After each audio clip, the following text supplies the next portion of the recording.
Hello, everyone, and happy Friday. Welcome to another episode of Mavens of Manufacturing. I'm Meaghan Ziemba, and today I have with me Marti Konstant. How are you doing this morning, Marti? I'm doing great. So excited to be here, Meaghan. You're doing such great work for manufacturing. Thank you so much. So I first met you at a Valley Industrial Association event in Illinois, and you were their keynote speaker. And I know that on your LinkedIn profile, it says that you are a career futurist. So I was just wondering if you could provide some more information about yourself and what you do as a profession and how, you help different companies better themselves, and maybe talk about a little bit about your book as well. Okay, so to start out with, the workplace futurist moniker I put together a few years ago as I was entering into the career development space. Prior to that, I was a career marketer in the technology space. So I've always been keenly interested in how all the technological advances. And you can see this relationship to manufacturing as well, because everything's tending to merge right now. Everything's becoming technology. So no difference with manufacturing. So how I got into being a workplace futurist is, as I was advancing in my career, I became, a VP of marketing for these technology companies, very geeky companies that were in the embedded space, microkernel space, all for mobile security. So it was the kind of things that make our devices secure so that people can't hack into them. But we all know that this is a tough job. Mm-hmm. So I got into the career development space because I had accomplished a lot and really loved what I was doing in the marketing space. But I got really interested in this topic of agility. And I think that's where you're wanting, you're prompting me with the conversation is going. Is that right? Yeah, absolutely. Because I learned a little bit about agile manufacturing and just agile marketing with the last opportunity that I was at with a marketing agency that focused on manufacturers within the metalworking industry. And we did a lot of, I guess you could say, updating to our infrastructure on how we were completing projects from start to finish. So can you maybe dive into a little bit more on what it means to be agile and how that is applied to marketing? Because I know it's something that is very common in manufacturing with processes and everything, but how does it, apply to manufacturing and what companies are doing when sharing their brand story? Right. So you just asked the biggest loaded question, Meaghan, about Agile, because Agile, as you suggested in your entree there, it means a lot of different things. Mm-hmm. So you can have Agile processes, Agile systems, Agile transformation, which is what companies are going through as they take a look at their business and decide when and where they can apply agility to the way that they create their product, market their product, selling their product. And so, 20 years ago, we heard about Agile in the software development process. Mm-hmm. Now we hear about it in HR and all across all organizations. The part that I'm more expert in, or most expert, is I applied the principles of software agility, agile software development process, to the management of one's own career. And let's make this more broad now. So I applied it to the career, but what kinds of principles are we talking about? Mm-hmm. One of the most important principles is how an organization or an individual responds to change. And we could spend an entire segment on responding to change and what that means. It's meaning being observant, being adaptable to the changes. We had this this complete change up this past year with COVID, and how did we as a global group of people and organizations respond to this? So I just became so interested in agility and thought, okay, you can apply this. I can narrow it down and say, let's apply it to career development, career management. We could respond to change. We could pursue our career as a series of projects. We could collaborate, get feedback. We could be less hierarchical. We could assemble in smaller teams so that we could get stuff done, that kind of thing. And then you could also, if I'm still narrowing it down, you could apply it to workforce agility. Think about what we're doing now in the workplace. We are having many people report directly to the organization, but we're also making room for all of our consultants and our gig workers and people that make our operations run smoothly. No longer are these consultants, these entities that are external to us, they are a part of us. So that segment of the population is growing. Even evidenced by your recent guest, Heather Ferguson. She started out working for Abbott, and then she ended up working as a consultant. That's not unusual. And she's providing very valuable services, and she feels a part of her clients when she's working with them. And it's just interesting too, because I'm seeing a lot more readings and articles on how manufacturers are going to return to normal after this pandemic starts to die down even further. And one of the things is remote workers. And in some areas of in the companies, they're not going to be able to have the remote workers, especially if they're like on the shop floor or heavily involved with getting the product from start to finish. But for positions like myself, where I'm mostly in an office setting and I'm doing writing, I've been able to pretty much adapt with the technology that is available to us to have continued meetings about content creation and things like that. So there's now like all these writings that I'm reading about how can remote workers be incorporated into the makeup of a company. And I'm just curious, what sort of trends are you seeing pop up now where companies are adapting to this new digital workspace, and how is it either helping or hurting some of these companies in the manufacturer sector? Another loaded question. It's actually a very creative question. The term that I'm seeing a lot, and I've been writing about myself, is this concept of the hybrid work environment. And you really make the point very clearly that there are certain jobs that have to be on location.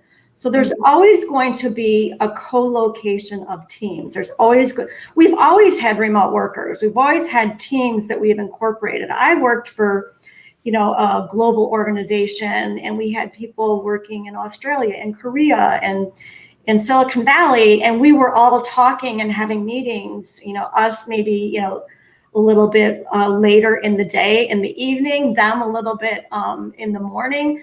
But we've been doing this as human beings. And so I think, I'll answer your one question. It's hybrid, and what needs to happen and how we're going to continue adapting to that is to figure out the best way as teams, how we can get stuff done. We'll still be doing it the way that we've done it before, but now there's going to be more of us doing that. And then in a hybrid work environment, you might be 2 days in the office, 3 days at home, or 3 days in the office, 2 days working from home, giving you flexibility to isolate when is your work a project and when does it benefit from having meetings and the abundant resources that you get at an organization. Mm-hmm. Yes, we're all working from our desktop right now, but my husband that works for a large global bank would love to have more access to resources, and he's anxious to get back into the office. So the second part of your question, however, is how does this relate to manufacturing? Manufacturing has, people on the floor in the operations, but there's also things I think eventually, not right now, but eventually certain tasks will be automated and the tools will be available to operate certain things remotely. It's not today. This is a future thought, but this is what's going to happen. We used to have vast floors of people answering customer support calls 10 years ago, 5 years ago. And now when COVID happened, it didn't matter. Like even these call centers that had them on location, they became dispersed immediately. And guess what? That's an evolution that happened. Think about robotic surgeries, doctors doing surgeries, not hovering right over the patient, but steps away from the patient and looking at a screen. And there's suggestion that these things could be done across continents and distances. So I think that the future of manufacturing is going to have some operations. Some of them are going to be siphoned off and made, flexible in that way. But back to your question, there is this challenge for management to manage the organization in a successful way so that the people that are on location all the time feel that their contribution and their commitment to being there is special. I agree. And it's just really interesting too, because some of the things that you mentioned, I mean, they're answers to some of the questions that are coming up in the manufacturing sector in terms of, okay, how can we attract more people to the sector and make it, so that it's attractive to them. And, some women who want to enter in manufacturing don't think that it's the right place because of that lack of flexibility that they think exists. But with these remote opportunities that are coming up, there really is an opportunity for moms like myself to work in manufacturing, have those flex hours, and still, raise a family and do other things with those remote opportunities. And I think that's fantastic. And with robotics as well, too, a lot of information that I've seen, there is some concern, well, the robots are going to replace the humans, and then there's not going to be any opportunities. But if you really look into what some of these robots are meant for, they're intended to assist human workers.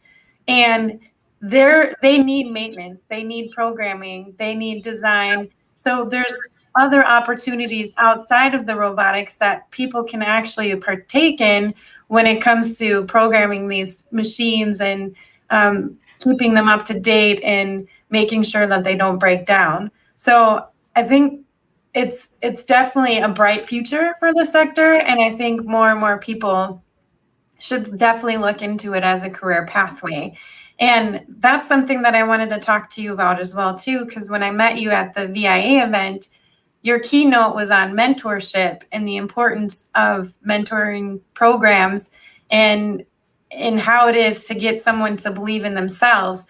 So I wanted to touch on that with you and ask you, what specifically should manufacturers consider when trying to develop some type of mentorship program within their company to help fill those vacancies that they're going to be seeing within the next 5 to 10 years?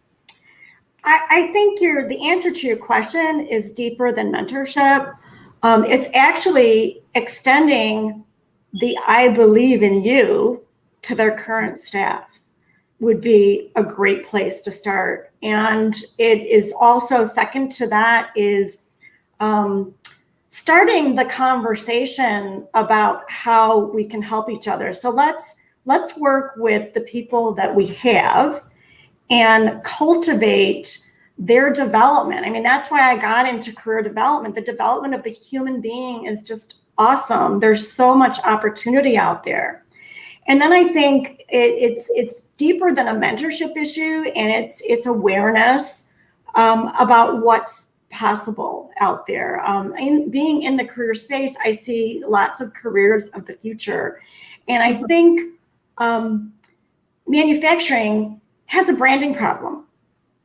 If you think about companies that let's talk about the transportation companies that deliver packages from one point to the other, and they used to be shipping companies. Well, guess what? They converted themselves to being these technology companies that were really cool to work at, and they still had the same types of processes inside, but they totally rebranded what it was that they did. And I can't remember the couple. I think Coyote Logistics is another one. I remember 10, 15 years ago, seeing the transformation in these types of companies.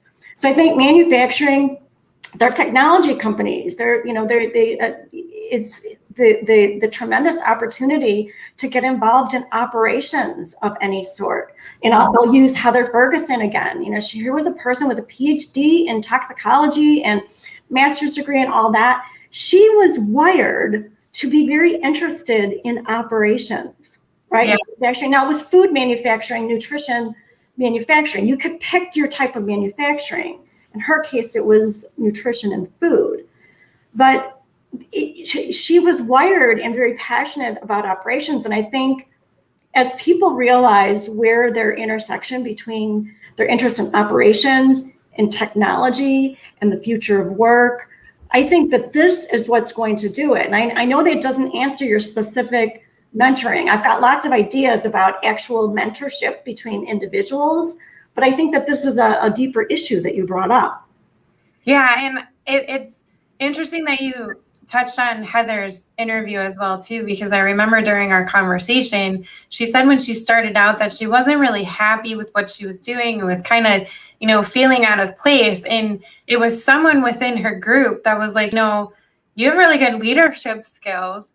You should probably consider this pathway going forward instead. And she actually switched her career pathway and found her passion that way. And I feel like if she didn't have that person that pointed out where her strengths were, she would have maybe stayed in the same lane or possibly just stepped out and did something completely different and maybe not be as successful as she is today. And I think that's one of the issues too that the sector is facing. Like it's that whole thing of, meeting the right people within the right group to bring out your strengths.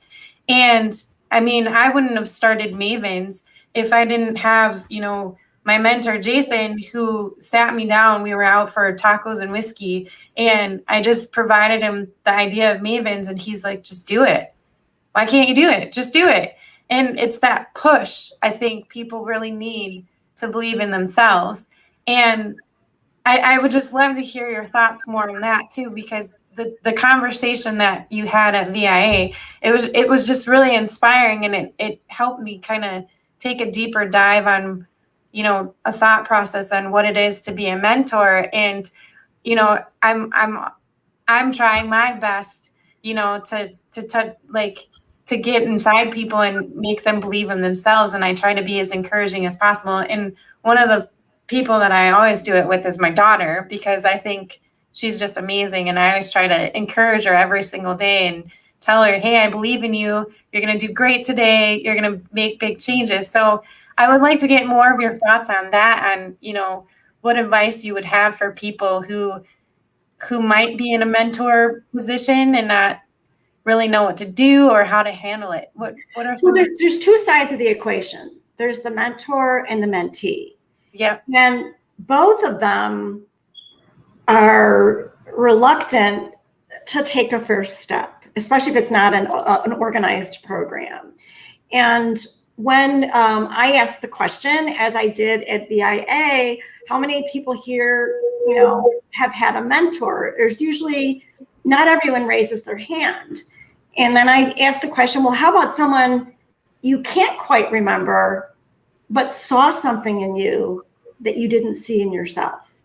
And the hands begin to raise. And that is the magical question. She saw something in me that I did not see in myself. It's powerful. And I mean, I experienced it in my life. I have an aunt who was in the food manufacturing business, and she saw powerful things inside of me. So sometimes your mentor doesn't come from the workplace. It comes from your family, like you and your daughter. So I think that's part of it, is a mentor. If you take the mentor side of the equation, what is it that you can do today? It's a very simple step. I have the acronym RUN. You recognize, you understand, and you notice. And so recognize the mentors that you may have had in your life that you may not have acknowledged, and think about it and remember what that felt like. And then understand what it means to be a mentor. It takes a noticing of someone in your workplace. It's taking an interest. It's saying that I believe in you, or as Heather said, she had someone like that believed in her and said, have you considered this? She must have seen something inside of Heather that she didn't see in herself. Mm-hmm. He saw something that I did not see inside myself. So I think, and then if you go to the mentee, I remember being like this. I always thought, well, maybe I should be chosen. Mm-hmm. Like, is someone going to notice all my hard work? And then I realized that a mentor doesn't have to be someone who's 10 to 15 years older and who takes this perfect interest in you. It can be someone that you could say, hey, Raphael, I noticed that you have this strong confidence in this area. I'm working on a project right now. Would you be willing to talk with me and give me some feedback on my approach? Absolutely. As simple as asking a question. I don't even know someone that would say no to that. And I think that's like a big fear too with some manufacturers who want to, consider incorporating some sort of mentorship program in their strategy. There's always that question, well, no one's going to want to step up and be part of this program. And I think, that is a challenge that some are going to have to consider, because there is that, fear factor that some people might have where, okay, if I get selected for this program, and then, I don't inspire someone, then I'm going to be a failure. And then they're not going to want to consider me. Or then there's the other fear of, okay, if I get paired up with someone where we just don't connect or jive together, it's not going to be a fun time during this whole process. So I think, it has to be a really vetted program where, you have to think of, okay, who would be really good for this. And I don't know if that's something you have advice on or if you agree with, but I know that some people are just, there was a woman at the VI event where she was just like, no, I don't want to do it. I don't want to do it. But then she had a connection with someone and it was more by accident and she didn't realize that. But when it was like directly brought to her, she didn't want anything to do with it. She like tensed up and was like kind of scared or hesitant to do it. So how do you work around that? How do you work around people not really wanting to step up and be part of that process? So I think a lot of things go back to branding. If you talk to anyone in the workplace today and you said, you've been chosen for a leadership development program because we believe in what you have to offer.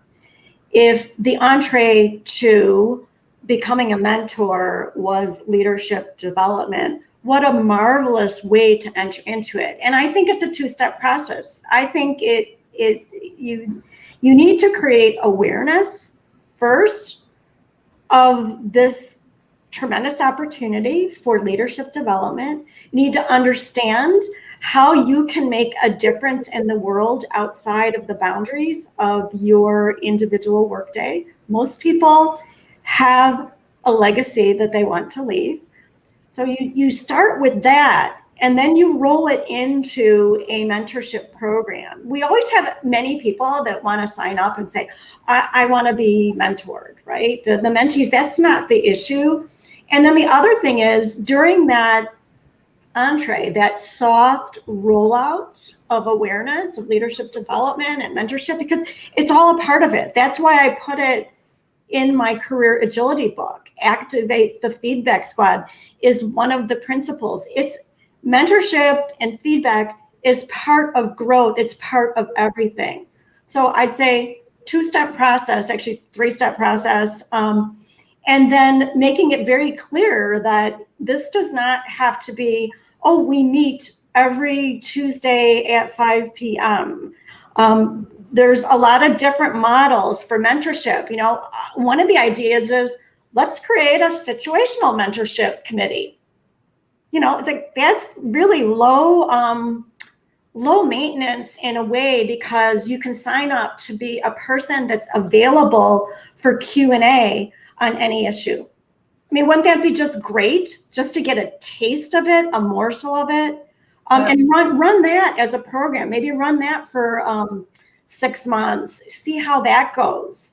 Ask me anything kind of thing. And people love to be asked questions. They worry if they have to structure a whole program. So it might sound a little trite here, but make it agile. Put it in bite-sized pieces. This isn't like this larger than life mentorship program. This isn't ask me anything first. It's a leadership development as a part of that. And give people credit for going through this leadership development training.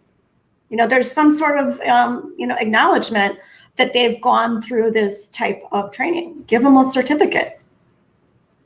So in terms of what we've been talking about so far, I feel it's been mostly for companies that are recruiting new workers or already having, new workers in like apprenticeships or internships, and, really getting those new workers excited about what they're doing.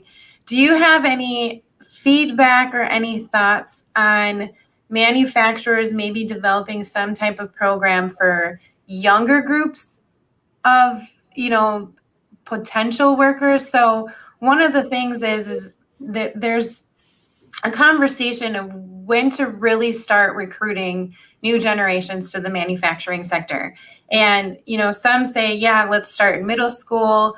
Others are saying, no, we need to start younger. Let's do K through 12 curriculum and try to develop programs for that.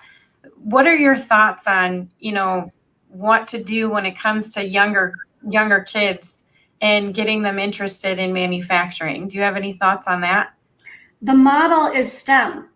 And one of my favorite brands is Lego.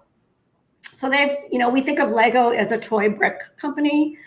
And it definitely is. That's how it started out. And the bricks are not going to go away. It's an integral part of what the company is. But it has something called serious play, which is what facilitators use to conduct leadership development sessions within the organization. I won't go into that, but it has to do with innovation and creativity. So that's one segment. And then the most marvelous example of what you're talking about is these robotics contests that happen all over the world. They're run by volunteers. One of my nieces works at a local high school in Naperville, and she actually runs it for the complete district and beyond. And she's a certified Lego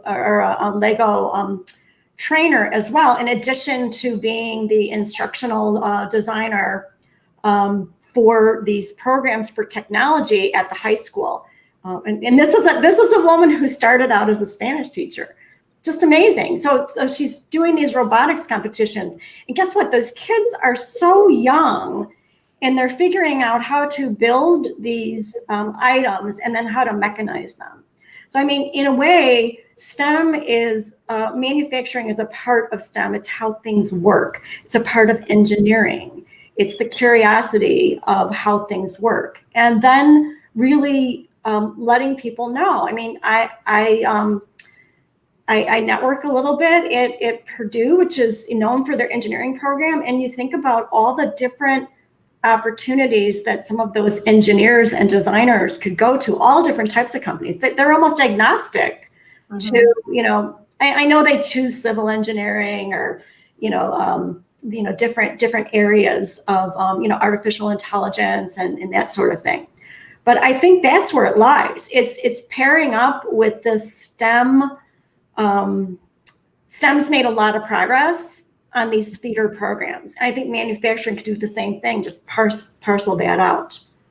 Because sometimes people just want to make, they want to make real things. I agree. Too.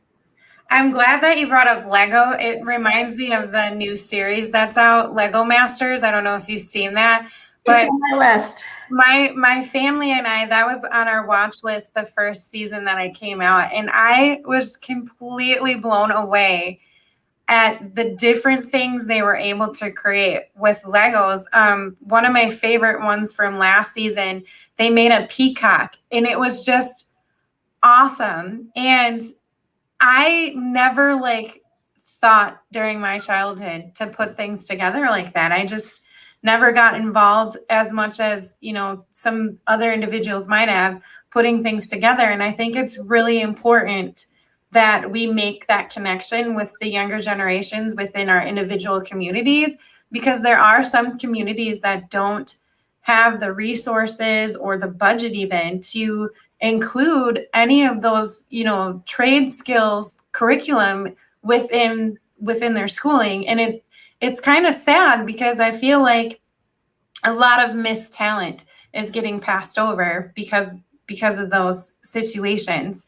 So I love robotics and the first robotics program as well too. I back in the day I used to report on the first robotics, and I was just blown away at the creativity that the kids had, and they were all excited and they were passionate. And during the battles that they had with the robots they made, there was just this sense of pride that you could see from them, and it was really, really cool. And I feel like that's something all of us in the sector need to nurture when they have that passion, to maintain it throughout high school. Because I think in some high schools it gets lost, and that's when we're trying to push the wrong message through counselors and parents, where there's still this requirement that a 4-year school is the way to go. Like right now, my daughter and her friends, they're all talking about 4-year universities and other sectors. And I feel like we still need to up our conversations on, that's not necessarily the right pathway. There's still all these opportunities where you don't have to do 4-year school. So I'm just wondering what your thoughts are on that as well too, in terms of how we change the conversation to get parents on board with, some of these opportunities that are in manufacturing. Yeah, so this, again, your conversations are complicated. A couple things came to mind as you were laying this out, the maker movement. I think, and again, it goes back to branding. It's like, I think of the maker movement. Isn't that just the coolest phrase that you could apply to manufacturing in a very powerful way to capture the imagination of the children and the parents themselves? The education system is not going to resolve itself, but I will say this, the last 2 years specifically is skills training has gotten pretty big. Not every, and people are called to it. I mean, I had a brother that, had a degree in, liberal arts, and he ended up going to work with United Airlines as a mechanic, working on things like the black box and the oxygen systems, things that were systemic to the operations of the airplane.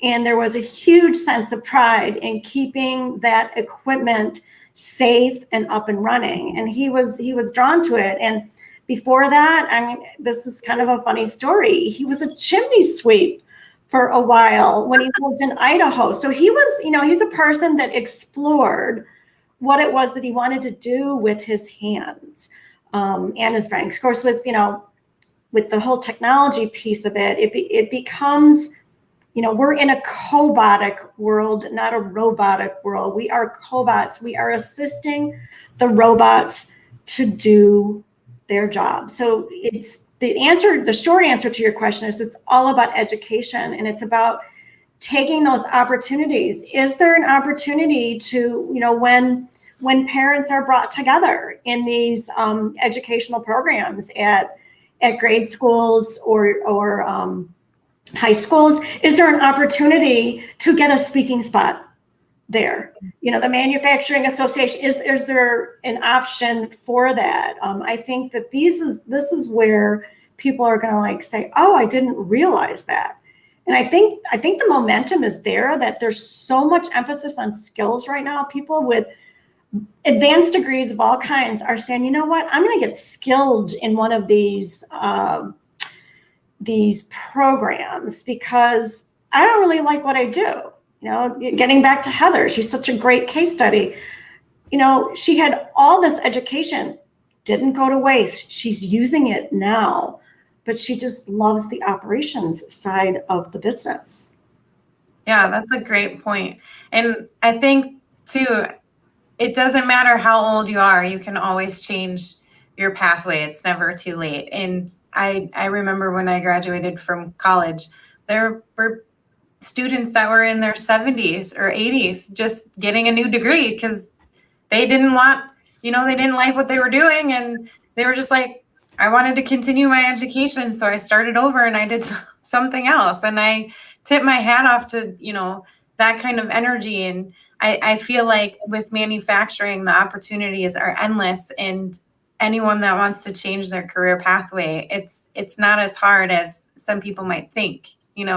My brother, he just got done with a welding certification after years of being in a different industry, and he was so unhappy. He talked about how much he did not like what he was doing, and he got into welding, and it took him 2 years to get certified, and now he's working at a company and he loves what he's doing, and he's a lot nicer to be around because he's not so cranky, but he loves it. He absolutely loves it.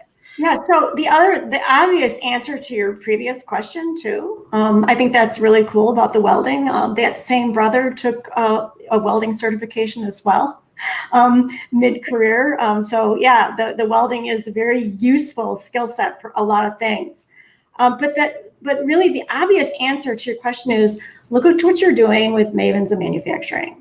This is a marketing initiative that the Manufacturing Association will benefit mightily as they see people like you that are willing to carry the voice for this educational piece. And so if we had 100 different variations of a program like what Meaghan is doing with Mavens of Manufacturing, this is a not so subtle way of educating the existing people within within their jobs of just loving their work and extending that. And so if your program, if you were live on the school grounds during, education day for opportunity day for a high school or a grade school, wouldn't that be great? Wouldn't it be great to interview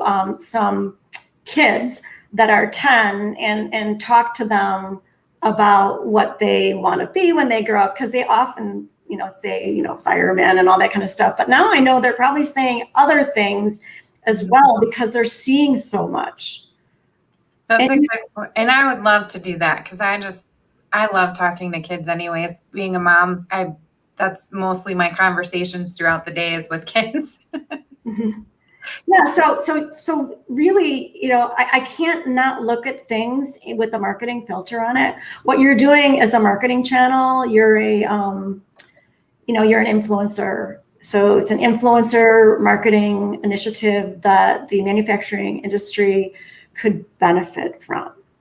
So that's the answer to the question is, this is what it takes. It takes these, and it's not the big and the bold and the huge programs. It's taking one idea and stepping forward and doing it.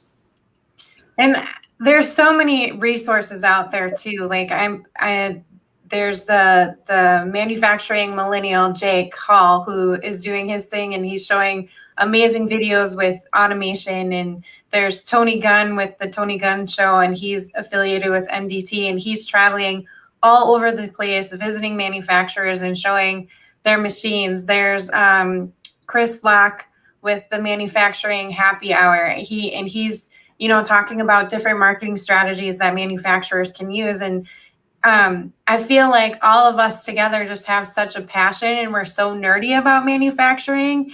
If we just, continue supporting each other and pushing that word out and making manufacturing more fun, I think it's going to just blow up, and we all want to see the sector succeed and continue to grow. And it's such a huge, important thing for it to be successful for our economy too, as a nation, because, for every job that a manufacturer company has, it actually creates like 3 to 4 jobs within a community. So it definitely would help our economy be a lot stronger if we can just maintain the success and continue to grow as a nation. So a lot of great resources out there. And Marti, I just want to thank you again for coming on. I know that you are a busy person, and I appreciate you taking a time out of your day to come talk with us on Mavens of Manufacturing. But before I let you go, I have a 2-part question for you. One, was there a question that you were waiting for me to ask, but I didn't ask? And then 2, why did you agree to come on Mavens? Because I know that you have a pretty hectic schedule, and this is something that I just love to do for fun, and hopefully providing value to all of my audience members when sharing the stories in manufacturing. So I'm just curious to, hear why you decided to come on to Mavens of Manufacturing. Second question first. I came on to Mavens because in you, I saw 2 things. I saw clever marketing, and I saw innovation in communication. And the way that we're going to advance as a society or in our jobs, because I overlay that with the job and the job search process, that these things are important. So that's why. And then I guess I'd add a third is, my aunt was in the manufacturing industry. She was a food scientist, and I grew up around that and learning about that and seeing what, she had 8 patents to her name in the food industry. So that really affected me. So Mavens in Manufacturing, that's why I care about that. And then what you might ask me is a question that I think is a good question, maybe at a networking event. It's not asked very often, is what makes you curious? That's a wonderful question. So what does make you curious? So many things. Basically, there's the bucket. There's the things we know and the things we don't know. And the things we know, if you take a big circle, the things we know is like this really small center of the circle. And then there's this huge circle of things that we don't know. And clearly, we can't know it all, but I'm curious about the things that overlap with my interests and that aren't necessarily what I do for a living, and how I can discover more about them and actually apply it to my current work. That's what I'm most curious about. So it's pattern recognition.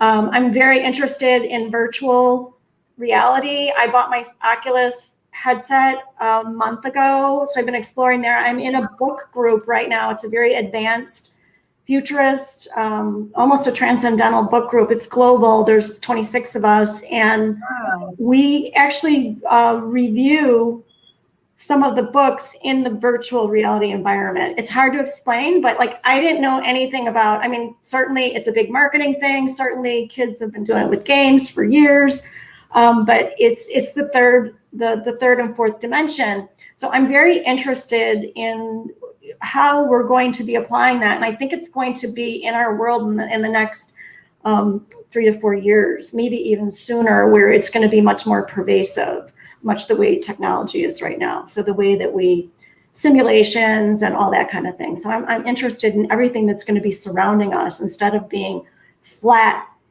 in the screen right in front of us.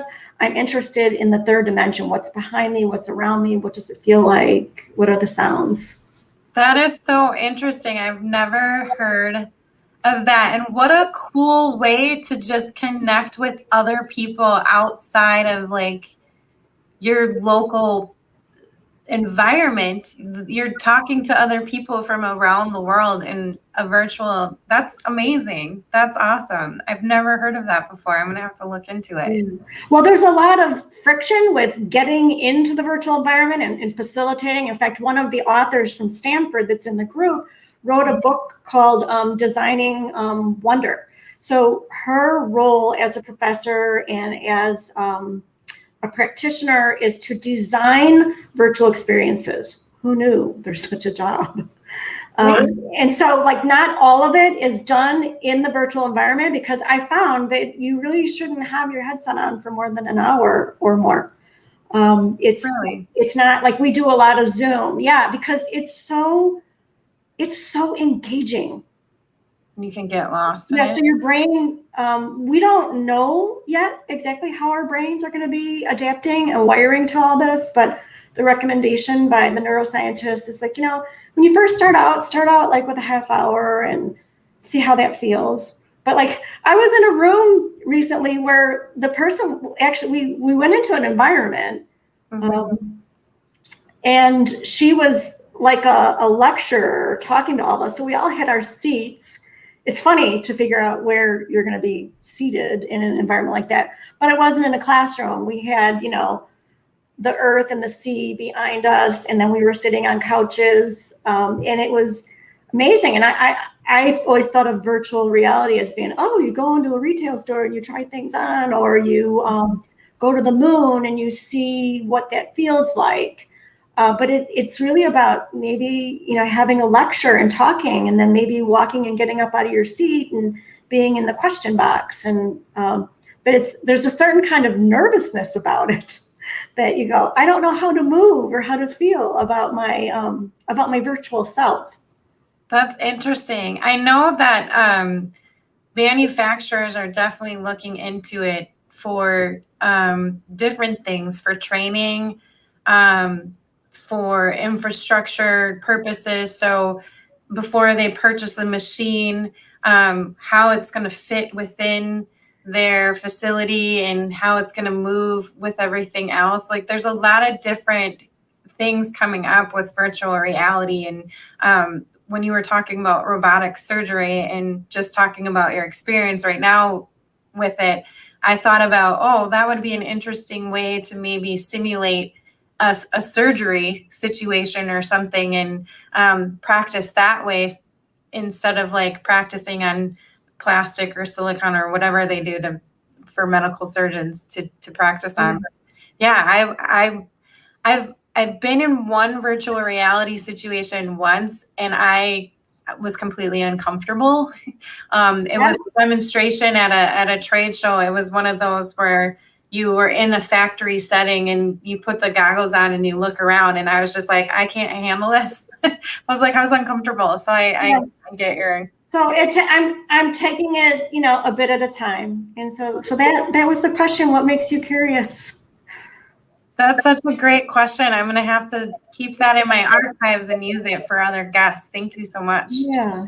Well, Marti, it was a great pleasure speaking with you today. Thank you so much for coming on to Mavens.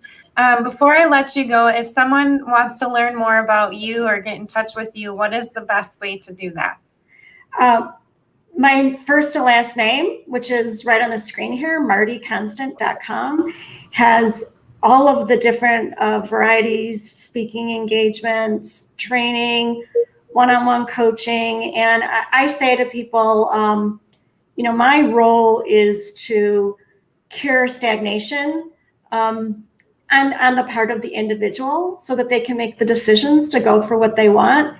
And then specifically, I help a lot of people who have more experience than they have opportunities as they navigate through their job search. So one of my specialties is creating branding phrases that stick so that they will be remembered before, during, and after the interview so that they'll get hired. And For those of you who might not know of Marti, I did join one of her workshops, and that was one of the exercises that you did, and it was a really fun exercise, and there was a lot of great feedback. So please take a look at her website and her LinkedIn information, and if you have the opportunity to join one of her many workshops, please do, because you will learn a lot, and it will actually be very helpful for you and your brand when you're creating your brand. So thank you again, Marti. I appreciate your time. To everyone that joined us today, thank you for joining another episode of Mavens of Manufacturing. Please join us again next week for another wonderful conversation. Have a great weekend, everyone. Thank you, everyone. This episode of Mavens of Manufacturing has been sponsored by Thinker. Thinker helps solve meaningful, measurable problems for organizations that change the world. Grow your business, reduce your risk at thinkerventures.com. That's thinkerventures.com.